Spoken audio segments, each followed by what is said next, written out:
Let's look at more on fractions. So this is DSMA 7. Now we don't have to memorize these prime numbers, but I just wanted to show you here.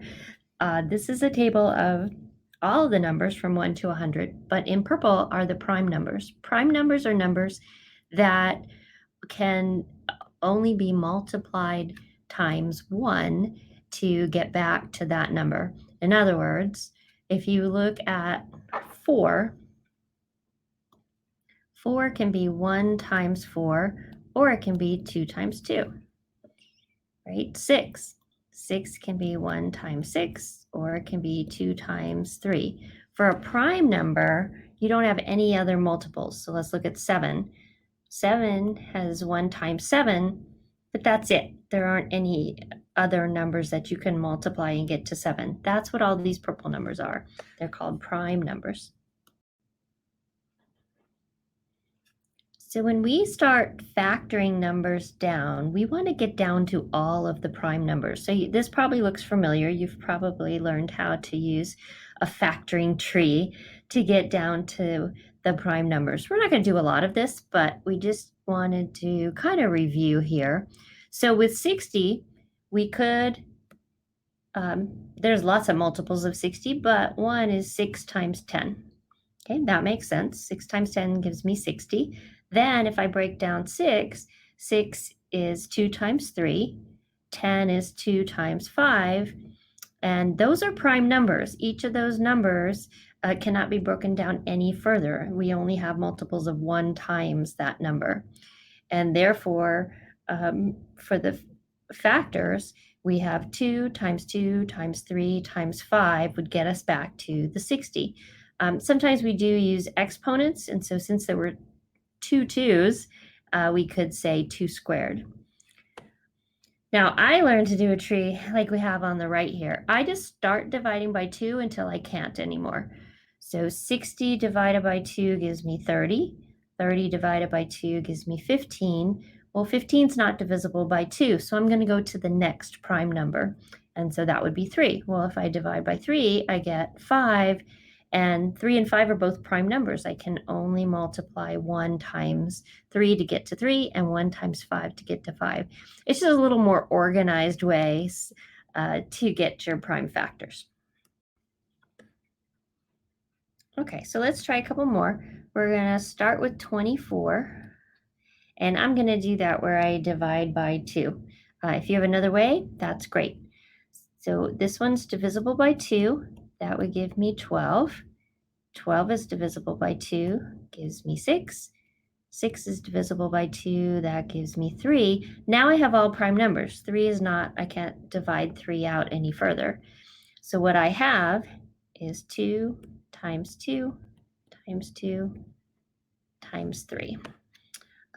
We could also write that as 2 to the third power times 3. All right, let's try the next one.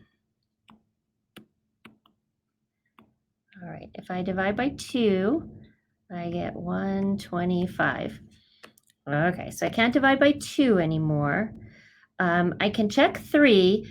I don't know if you know the trick for 3. If you add up the digits and that's divisible by 3, then the big number is divisible by 3. In other words, if I added 1 plus 2 plus 5, I get 8. Well, 8 is not divisible by 3, so 125 is not divisible by 3. I can't use 4 because 4 is not a prime number. I can use 5, so let's do that. We're going to divide by 5. 125 divided by 5 gives me 25. I can divide by 5 again, and now I'm done. I can't go any further. None of these numbers are divisible any further, so I have 2 times 5 times 5 times 5. Or we'll go ahead and do it. 2 times 5 to the third power. All right, let's do this last one. So we have 140. It's divisible by 2. That gives me 70. 70 is divisible by 2. That gives me 35. 35 is not divisible by 2, not divisible by 3, but it is divisible by 5. And now I have all prime factors. So I've got 2 to the second times 5 times 7. Hopefully you guys see what I'm doing. I'm grabbing these numbers on the side, the prime numbers. And so this just keeps it a little more organized than the other way of doing prime factorization. All right, let's look at reducing this fraction. So we have 6 over 48. This is not simplified, right? This can be simplified further. I'm going to show you how to put these into the calculator in part 2, but first we're going to do a little bit of work without a calculator. If you bought the FX115 that's recommended, that will take care of all the fractions for you. So in the graphic, you can see one way of doing this. You can notice that both 6 and 48 are divisible by 2. Now make sure you have to take care of both the top and the bottom, the numerator and the denominator. If you divide the top by 2, you have to also divide the bottom by 2. So they went ahead and divided 6 by 2 to get 3, 48 by 2 to get 24. And then they noticed that they could go one step further. They've got 3 over 24.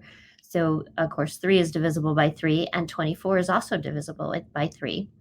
And so they divided both top and bottom by 3 to get their simplified answer.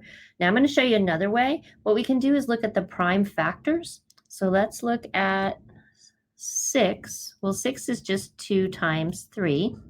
Let's go ahead and look at 48.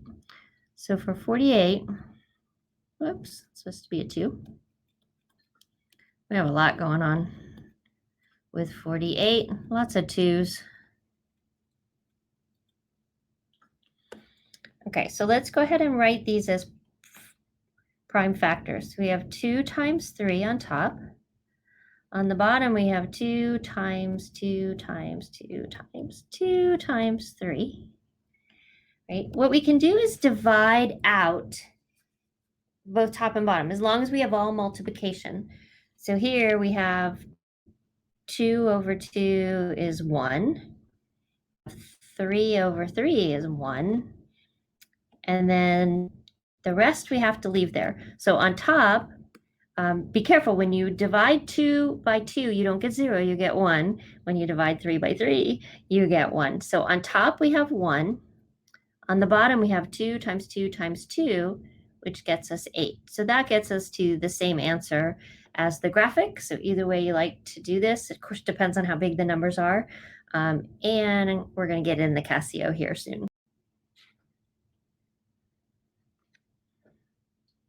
All right, let's try a couple of these.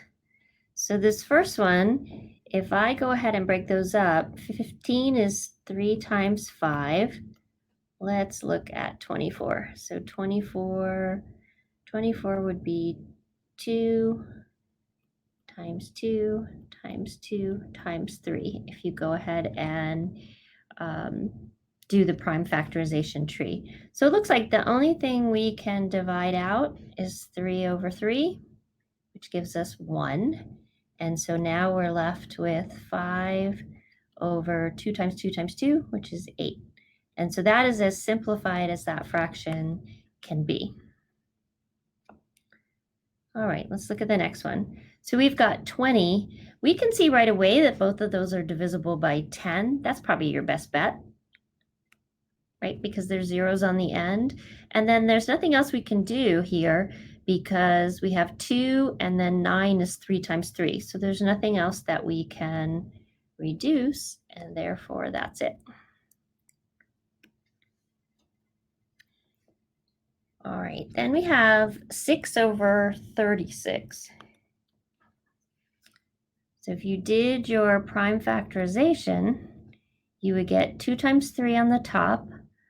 On the bottom, you would get 2 times 2 times 3 times 3. You guys can check that for me. And let's see what we can get rid of. We can get rid of one set of 2's. Remember, they divide out to give me 1, not 0. We are not canceling. And then we have 3 over 3 gives us 1. So on the top, we're left with a 1. On the bottom, we have 2 times 3 or 6. So we have to be really careful with these because at first glance, you're like, oh, well, 6 goes into 36. That's just 6. Yeah, but 6 is in the bottom. It's in the denominator. You have a 1 on top. Okay, one more. So I'm going to let you guys work on that for just a minute.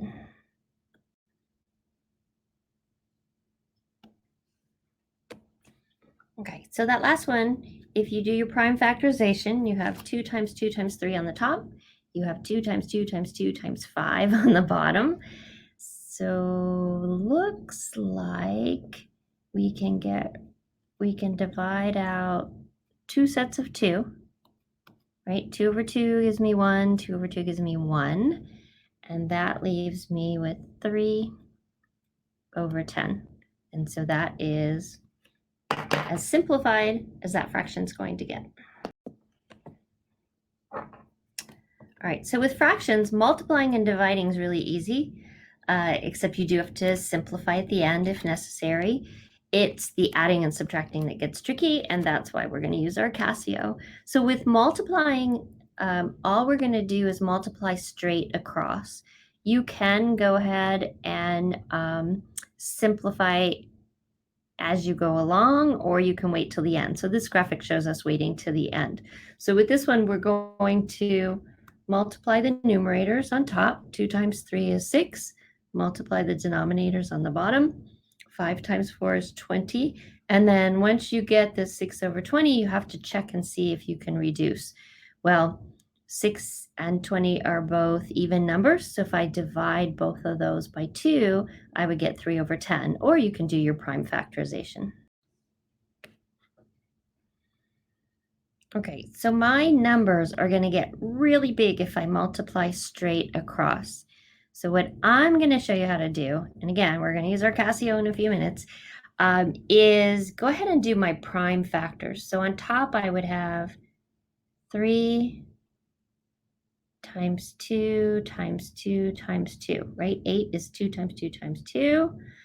Let's see, on the bottom, I have 2 times 2 times 7. If you break down your 28 times 3 times 3.